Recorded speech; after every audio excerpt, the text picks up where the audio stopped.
দাম কুইন্টাল প্রতি 1300 টাকা করতে হবে। এই দাবি নিয়েই আজকে কিন্তু জলপাইগুড়ি 73 মোড় এলাকায় রাজ্য সড়ক অবরোধ করে তারা বিক্ষোভ দেখাচ্ছেন সংযুক্ত কিষাণ মোর্চার সদস্যরা।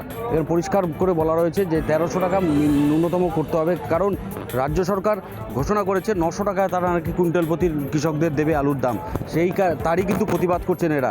তাদের বক্তব্য যে 900 টাকা কুইন্টাল প্রতি দিয়ে কোনো রকম কোনো লাভ হবে না কৃষকদের, তাদের যা খরচা তা দিয়ে কিন্তু কোনোভাবেই পোষাবে না, এবং যে কারণেই তারা 1300 টাকা দাবি করছেন। এর পাশাপাশি 100 দিনের কাজ নিয়ে কেন্দ্রীয় এবং রাজ্যের যে চাপানোতর, সেটাও তারা আর চাইছেন না। তারা চাইছেন দ্রুত 100 দিনের কাজের যে কাজ সেটা শুরু হোক। তাদের বক্তব্য যে রাজ্য সরকার শুধুমাত্র 26-এর যে ভোট, সেই 26-এর ভোট নিয়েই ব্যস্ত রয়েছে।